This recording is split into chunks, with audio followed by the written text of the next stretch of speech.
Now, why would I have to perform wudu? Because I'm in the state of minor ritual impurity. What generally causes this minor ritual impurity? Defecating, urinating, or passing of wind among sleeping and eating camel's meat. So what we usually do on daily basis, the first two, urinating, defecating, and maybe passing wind, I have to perform wudu. However, this type of relieving yourself in Islam has etiquettes. You gotta be kidding me. No, I'm not. The disbelievers came to Salman al-Farisi, may Allah be pleased with him, and they said to him, your prophet sallallahu alaihi wasallam taught you everything, including how to relieve yourself? And they're mocking this issue, meaning that this is too much. Salman did not let it slide. He said, yes, he told us not to face or give our backs to the Qibla. He told us not to hold our private parts with our right hands, or not to wipe ourselves with our right hands, and to not use less than 3 pebbles or stones, etc. So our religion is complete, unlike any other religion on earth. And it's not from Tom, Dick, or Harry. It's from the Quran that is preserved until the Day of Judgment, and from the Prophet's teachings that is also preserved. So what are the etiquettes of relieving yourself? First of all, we have to understand and know the fact that humans have been answering the call of nature since Adam, peace be upon him. So it's not a new thing. It's not a thing that you should burden yourself and be obsessed with, like so many people are, due to shaitan's whispers, making them OCD patients. This is a natural thing, a normal thing that happens every day. So when a person urinates or defecates, he has to clean himself. And to clean oneself from such filth or dirt is done through 2 means or 2 ways. One is known as Al-Istinjāʼ, and the other is known as Al-Istijmār. Istinja is to wash your private part, with the front or back passage, with water. Nothing else. You have to wash it with water. Al-Istijmār is to wipe off the traces of such filth using pebbles, stones, hard surface like toilet paper or cloth, or anything that would purify the passage. Not the inside, rather the exterior part of it. And part of the etiquettes is to do that in odd numbers. So the minimum is 3 wipes, then 5, then 7, and etc. And this is optional, whether to use water or to use hard substance like toilet paper. But if there isn't anything to wipe with, then it is a must to use water. What are some of the etiquettes of relieving one's self? Number 1, the dua. It is sunnah that before you go to the toilet or to answer the call of nature, to say the dua, Bismillah, Allahumma inni a'udhu bika min al-khubthi wal-khaba'ith, which translates to Bismillah, oh Allah, I seek refuge in you from the male and female devils. And saying Bismillah is a visor or a screen between our awrah, our private parts, and the eyes of the jinn. So these toilets are inhabited by jinn and devils. When we say Bismillah, they're blinded, they can't see.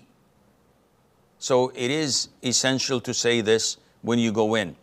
And when you go out, the sunnah, as in the hadith of Mother Aisha, may Allah be pleased with her, that you say, غُفْرَانَكَ, or I seek your forgiveness.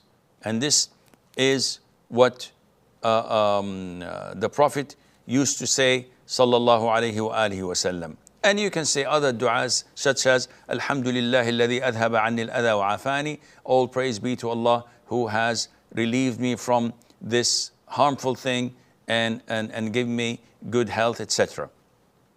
Part of the etiquettes of entering the lavatories is to use your left foot when you enter and use your right foot when you exit.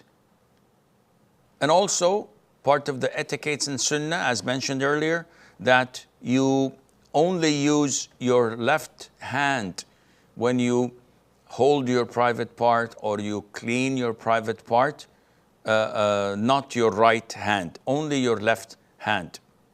And the hadith is, the Prophet said, when any one of you urinates, he must not hold his private part with his right hand. Rather, this means that he has to use his left hand. And some scholars say that part of the etiquettes of answering the call of nature when urinating specifically is that a person sits down or squats, because this is what was generally practiced by the Prophet ﷺ.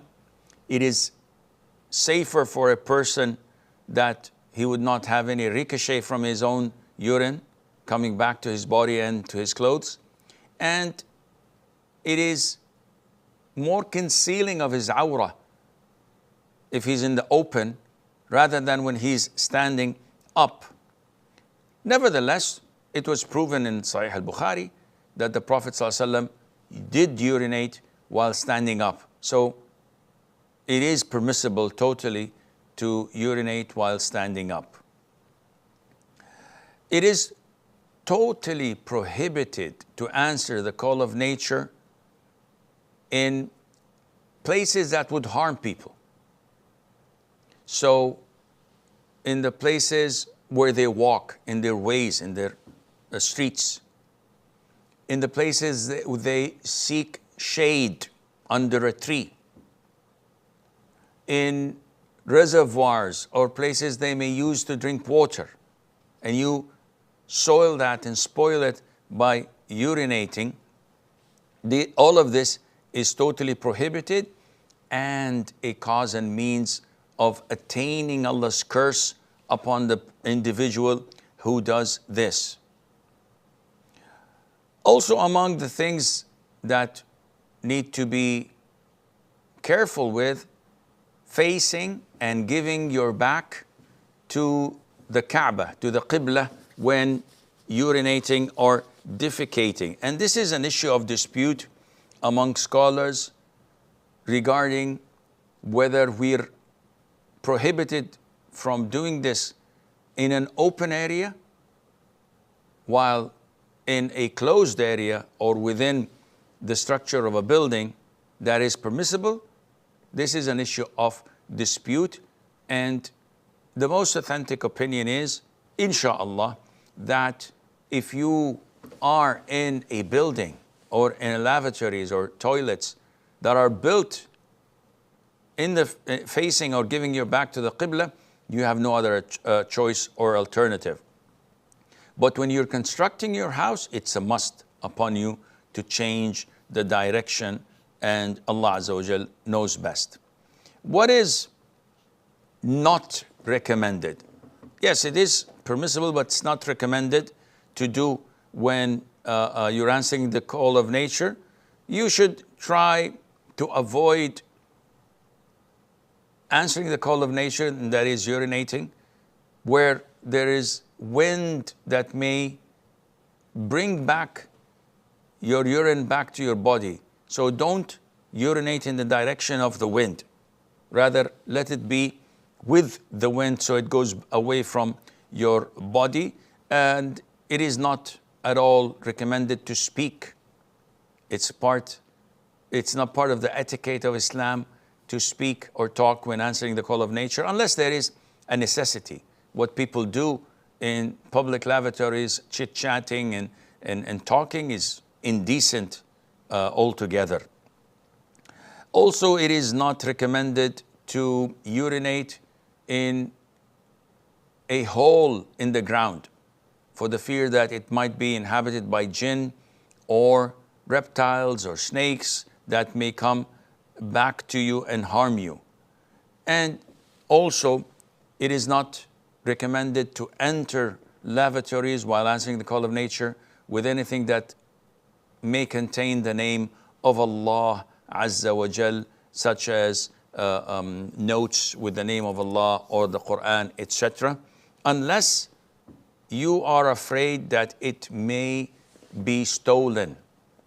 Some banknotes have the name of Allah on them. If you keep your wallet outside, you'll come back most likely not to find it. Likewise, if you put your Quran and you fear that people would snatch it and run away with it, then this is a necessity that you have to accompany it with you if there is no one else to save it for you.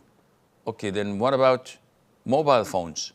I have my Quran app on it and some books. There's no problem, because when you have a CD or your app in a mobile phone, it's not the actual Quran. You cannot see it, you cannot touch it.